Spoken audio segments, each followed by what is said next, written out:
Assalamualaikum warahmatullahi wabarakatuh. Selamat pagi anak-anakku sekalian. Semoga kalian senantiasa selalu dalam keadaan sehat. Mohon maaf karena suara ibu agak bendeng karena lagi kondisinya kurang fit, lagi flu. Pertemuan minggu lalu kita sudah membahas tentang KIKD yang harus kita pelajari di semester Gasal. Untuk pertemuan yang kedua yaitu kita melangkah ke KD yang pertama, yaitu membahas tentang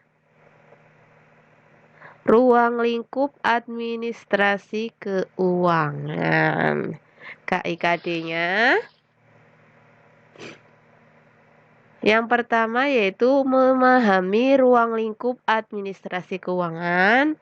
Yang kedua, mengelompokkan ruang lingkup administrasi keuangan.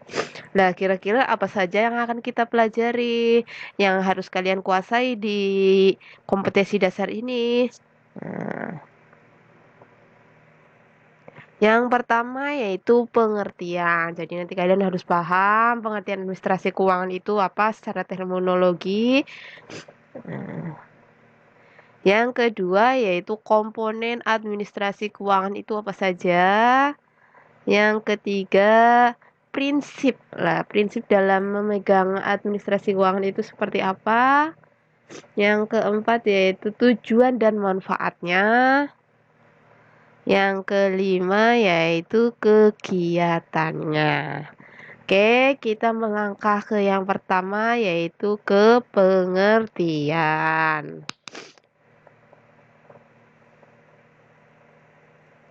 Nah, apa sih itu pengertian administrasi keuangan?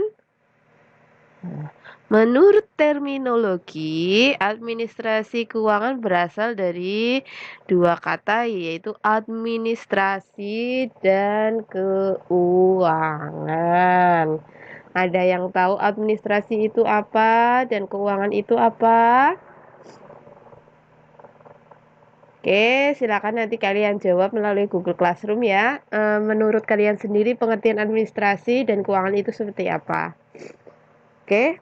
Administrasi secara terminologi berarti proses pengelolaan yang dilakukan dalam sebuah perusahaan secara efektif dan efisien. Sedangkan keuangan berarti segala hal yang berhubungan dengan keuangan atau sumber daya uang. Jadi kalau administrasi ke proses pengelolaannya, kalau keuangan berarti sudah ke sumber daya uang itu sendiri. Nah, dari pengertian tadi, kira-kira bisa dirangkai dong, apa sih itu administrasi keuangan? Ada yang tahu? Next. Nah, administrasi keuangan adalah proses pengelolaan keuangan yang melibatkan hampir semua kegiatan yang berkaitan dengan keuangan, mulai dari perencanaan, pelaksanaan, hingga pembuatan laporan keuangan sebagai proses akhir. Contohnya laporan keuangan itu laporan laba rugi, laporan perubahan neraca, dan perubahan modal. Oke, nah kira-kira dari pengertian ini bisa kita ketahui apa saja sih komponen dalam administrasi keuangan? Ada yang tahu? Nah, pertemuan minggu lalu kan kalian sudah ibu suruh untuk mencari materi untuk pertemuan hari ini ya. Nah, kira-kira apa saja? Yo. Oke, untuk menyingkat waktu, komponen administrasi keuangan. Yang pertama yaitu perencanaan keuangan.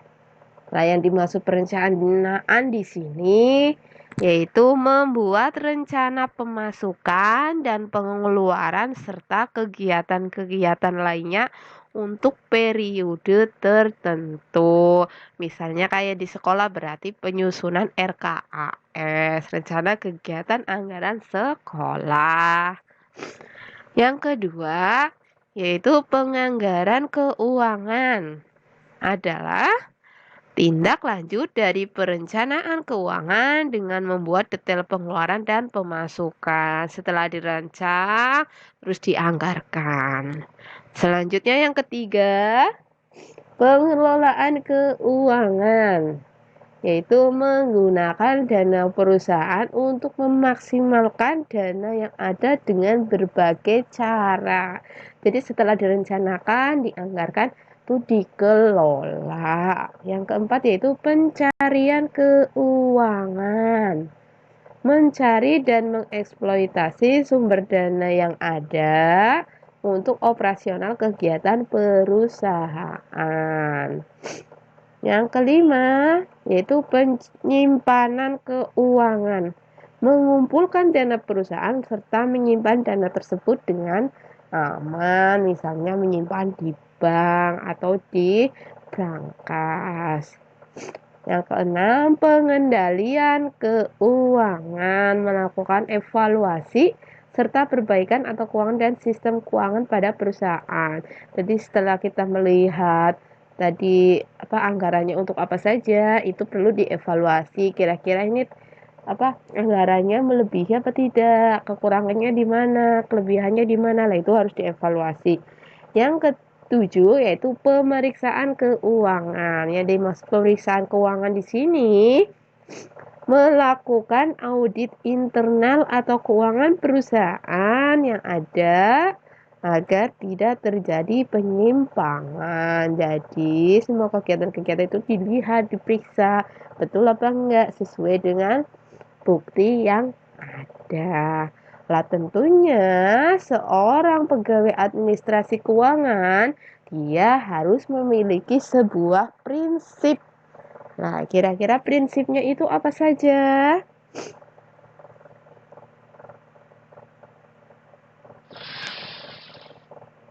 Prinsip administrasi keuangan. Nah, yang pertama yaitu konsistensi.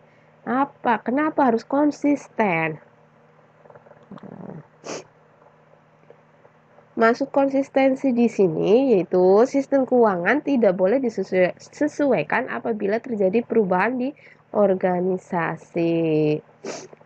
Pendekatan yang tidak konsisten terhadap manajemen keuangan merupakan suatu tanda bahwa terdapat manipulasi di dalam pengelolaan keuangan. Yang kedua yaitu akuntabilitas. Itu kewajiban moral atau hukum yang melekat pada individu, kelompok, atau organisasi untuk menjelaskan bagaimana dana, peralatan, dan kewenangan yang diberikan pihak ketiga telah digunakan. Ya, jadi harus ada buktinya, akuntabilitas. Ibaratnya dana itu untuk apa saja sih harus ada. Yang ketiga yaitu transparansi. Jadi harus ada keterbukaan. Yang keempat yaitu kelangsungan hidup.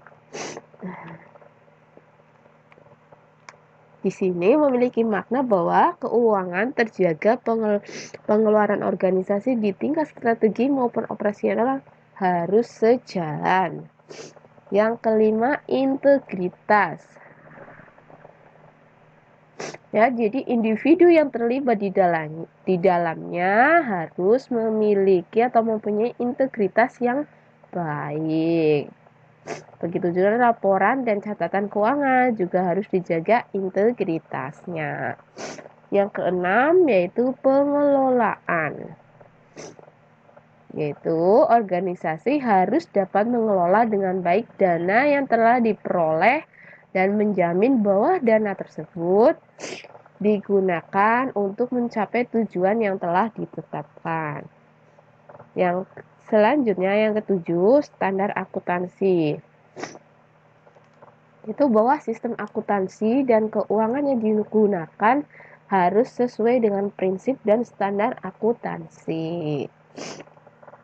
Oke, kalau ada yang mau ditanyakan, nanti silakan bisa melalui WA Group, kalau enggak melalui Google Classroom. Oke, setelah kita mempelajari prinsip, kenapa sih kita harus mempelajari administrasi keuangan, tujuan dan manfaatnya itu apa?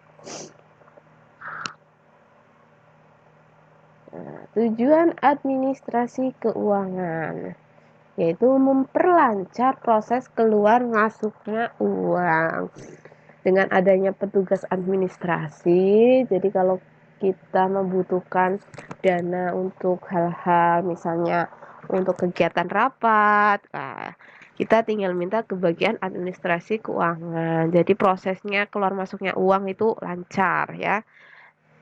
Yang kedua, yaitu mempermudah transaksi keuangan. Contohnya misalnya kerjasama antar perusahaan, perlu ada uang yang harus ditransfer lah. Dengan adanya administrasi keuangan, petugas administrasi keuangan itu mempermudah transaksi. Yang ketiga itu adanya bukti transaksi. Contohnya tadi misalnya seperti bukti transaksinya yaitu cek, kwitansi, nota, dan sebagainya. Yang keempat, mengetahui kondisi atau keadaan keuangan di perusahaan dalam suatu periode tertentu. Jadi setelah misalnya itu laporannya tiap bulan, ya berarti akhir bulan sudah harus diketahui kondisi keuangannya seperti apa. Biasanya sih kalau perusahaan itu setiap tahun ya. Nah, setelah kita tahu tujuan, apa sih manfaat administrasi keuangan? Yang pertama yaitu teraturnya penerimaan maupun pengeluaran keuangan di dalam sebuah organisasi. Seperti tadi ya, kalau kita membutuhkan uang untuk kegiatan rapat, kan jelas kita minta ke bendahara. Jadi kan jelas ada penerimaannya, lah di bendaharanya nanti pengeluaran berapa untuk apa dan sebagainya.